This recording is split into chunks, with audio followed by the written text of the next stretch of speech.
दोस्तों सुज़लोन एनर्जी की बात करें तो स्टॉक के अंदर आज 2% के आसपास की गिरावट हुई है और इस गिरावट के पीछे वजह है निफ्टी एनर्जी में बहुत बड़ी गिरावट।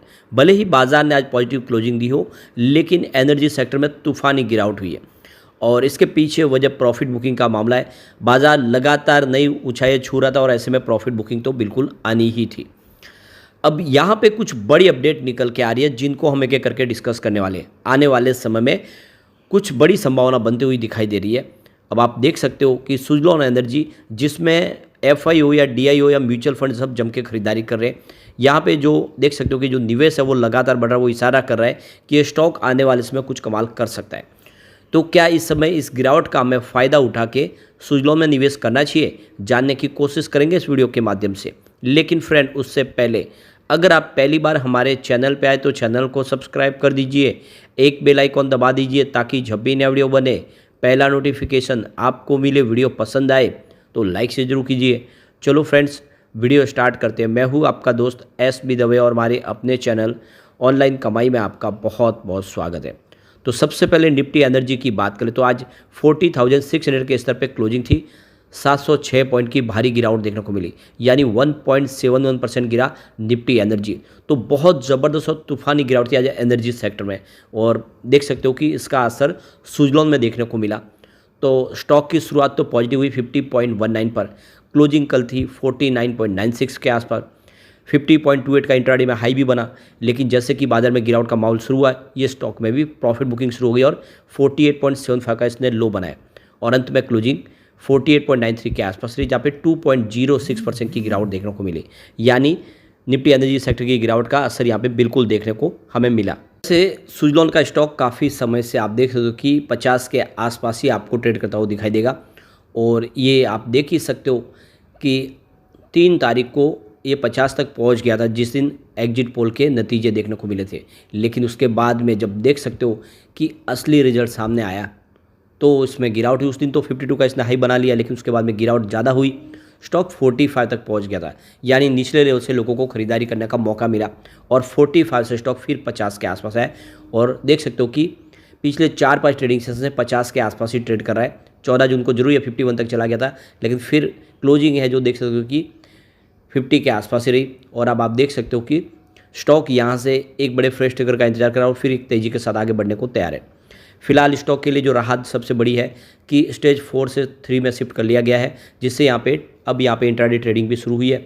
तो आने वाले समय ये और धीरे धीरे इसके स्टेज में नीचे बदलाव आएगा, क्योंकि यहाँ पे अपर सर्किट लोअर सर्किट का दौर थम चुका है। अब यहाँ पे जो बड़ी गुड न्यूज़ निकल के आ रही है, जैसे कि आपको पता ही होगा, ऑलरेडी हमने डिस्कस किया है कि गौतम अदानी के लिए विंड टर्बाइन बनाने का काम सारा सुज़लोन के पास ही आ रहा है। ग्रीन एनर्जी के जितने भी प्रोजेक्ट है, चाहे विंड बनाने के हो या उसके मेंटेनेंस का, वो काम सुज़लोन ही करती है। और अब गौतम अदानी ने फैसला किया कि वो ग्रीन एनर्जी सेक्टर में करीब $100 बिलियन का निवेश करने जा रहे हैं। आने वाले कुछ सालों में बहुत भारी निवेश होने वाला है। तो देख सकते हो कि रेटिंग एजेंसी क्रिसिल का कहना है कि Gautam Adani green energy sector में बहुत भारी निवेश करने जा रहे हैं। तो इसका मतलब ये हुआ कि जो विंड टर्बाइन के जो प्रोजेक्ट होंगे वो सारे के सारे विंड बनाने का काम सुज़लोन के पास आ सकता है, क्योंकि इनसे ऑलरेडी पहले से इनके क्लाइंट है वो।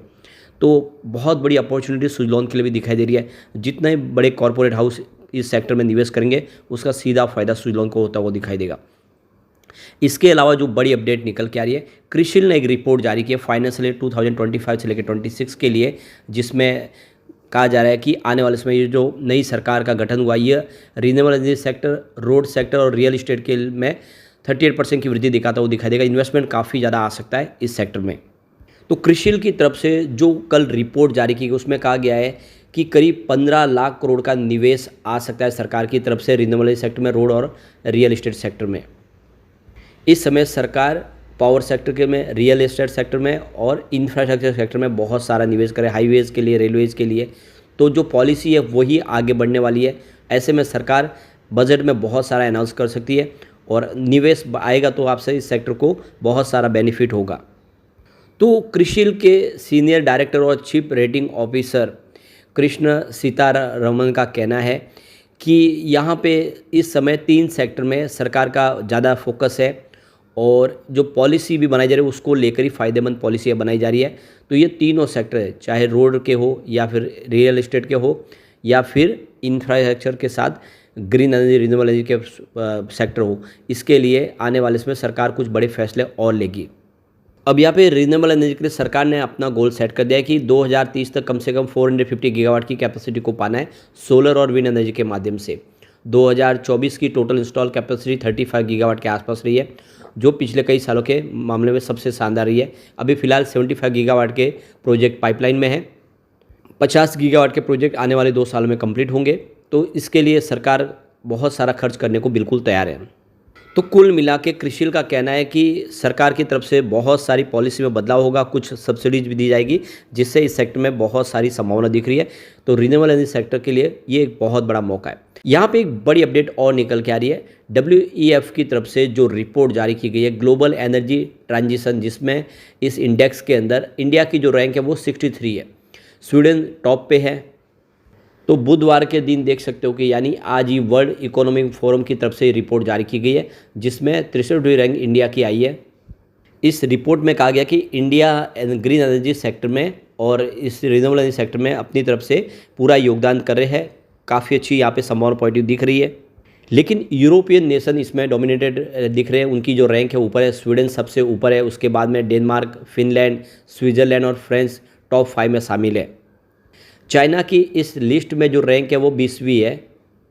तो यहाँ पे देखिए, जो इस समय आप देखें तो जो डेवलपिंग कंट्रीज है, चाइना, ब्राज़ील, इंडिया, वो अभी भी देखें तो इस रैंक में पीछे, क्योंकि पॉपुलेशन बहुत ज़्यादा है और जितने भी एनर्जी के इस्तेमाल होते हैं उसमें ग्रीन एनर्जी का जो जरिया है वो अभी भी कम है, लेकिन इसमें बढ़ोतरी हो रही है। तो ये आने वाले समय देख सकते हो कि इसमें और वृद्धि देखने को मिल सकती है। चाइना, इंडिया के लिए सबसे बड़ी प्रॉब्लम है पॉपुलेशन, और उसके लिए ज़्यादा से ज़्यादा इलेक्ट्रिसिटी कंजम्पशन हो रहा है, और उसमें ग्रीन एनर्जी के जो जरिया है वो अभी भी कम है, उसके माध्यम से सारी की सारी ऊर्जा की जरूरत को पूरा नहीं किया जा सकता। अब इंडिया को लेकर वर्ल्ड इकोनॉमिक फोरम में कहा गया है कि इंडिया जो है उसकी जो गवर्नमेंट है इस सेक्टर में, ग्रीन एनर्जी सेक्टर में किस तरह से आगे बढ़ा जाए, उसके लिए अपनी पूरी कोशिश कर रही है, और वो कोशिश दिख रही है। आने वाले समय इंडिया भी इस सेक्टर में तेज़ी से आगे बढ़ सकता है। वो अपनी ज़रूरत को पूरा करने के लिए ग्रीन एनर्जी का ज़्यादा से ज़्यादा इस्तेमाल कर सकते हैं। अभी थोड़ा समय लगेगा क्योंकि डेवलपिंग कंट्रीज़ है, लेकिन जो अचीवमेंट है वो काफ़ी अच्छा है। तो कुल मिला के ये सारी रिपोर्टें कह रही है कि सुजलॉन के लिए बहुत अच्छा मौका है इस समय निवेश का। सबसे जो बड़ी बात है, अगर आप मार्च के अगर शेयर होल्डिंग पैटर्न को देखें तो यहाँ पे FIDI म्यूचुअल फंड सब जम के खरीदारी कर रहे हैं। प्रमोटर की होल्डिंग यहाँ पे अनचेंज है, 13.29% के आसपास है। FI की बात करें तो उनका निवेश यहाँ पे बिल्कुल बढ़ा है। Q3 में 17.83% की होल्डिंग थी, जो मार्च में 19.57% हुई है, यानी FI ने जम के खरीदारी की है। इसके अलावा FI की संख्या में ज़बरदस्त वृद्धि हुई है। पहले Q3 में 464 थे उनकी संख्या, जो बढ़ के 574 हो चुके, यानी बहुत भारी मात्रा में यहाँ पे FII ने निवेश किया है सुजलॉन में। म्यूचुअल फंड की बात करें, उनकी भी होल्डिंग इंक्रीज हुई है। 1.33% की होल्डिंग थी Q3 में, जो Q4 में बढ़ के 1.86% हो चुकी है। और म्यूचुअल फंड की संख्या में भी वृद्धि हुई है, पहले 17 थे Q3 में, जो बढ़ के अब 23 हो चुके हैं। यहाँ पे इंस्टीट्यूशनल इन्वेस्टर जो बड़े DI है उनका निवेश भी बढ़ा है। 23.99% की होल्डिंग थी, देख सकते हो Q3 में, जो Q4 में 25.88% हो चुकी है। तो यहाँ पे चाहे म्यूचुअल फंड हो, FI हो, DI सब जम के खरीदारी कर रहे हैं। ऐसे में यहाँ पे निवेश का जरिया बनता है। अगर कुछ बड़े फॉरेन इन्वेस्टर जिनकी होल्डिंग 1% से ऊपर है, वो देख सकते हो यहाँ पे आपको आइशर पब्लिक लिमिटेड कंपनी दिखाई देगा, जिनकी 1.22% की होल्डिंग है। Vanguard total international stock index fund की 1.19% की होल्डिंग है। Vanguard emerging market stock index fund की 1.16% की होल्डिंग है। तो काफ़ी बड़ी होल्डिंग है, इन्होंने सुजलॉन में निवेश किया, जो होल्डिंग है 1% से ऊपर की है। इसके अलावा अगर आप देखें तो IDBI बैंक ने भी यहाँ पे 1.19% का निवेश किया हुआ है। तो ये बैंक की तरफ से निवेश काफ़ी बड़ा हुआ है IDBI बैंक का। इंश्योरेंस कंपनी में देखें तो LIC health plus non unit fund ने यहाँ पे 1.03% की होल्डिंग ली है। तो ये कुछ बड़े इन्वेस्टर हैं जिन्होंने 1% से ऊपर की होल्डिंग ली हुआ है। ऐसे में हम कह सकते हैं कि सुजलॉन के लिए अब शुरुआत हो चुकी है, कंपनी कर्ज मुक्त हुई है। आने वाले समय ये स्टॉक कमाल कर सकता है। इन्वेस्टमेंट करना चाहिए लॉन्ग टर्म का नजरिया लेके, लेकिन फ्रेंड कोई भी इन्वेस्टमेंट करने से पहले अपने फाइनेंशियल एडवाइस ले ले या अपना खुद का रिसर्च करें, क्योंकि मैंने वीडियो आपके एजुकेशनल पर्पज़ के लिए ही बनाया। वीडियो पसंद आए तो लाइक से जरूर कीजिए और चैनल को सब्सक्राइब कर दीजिए। Thank you friends.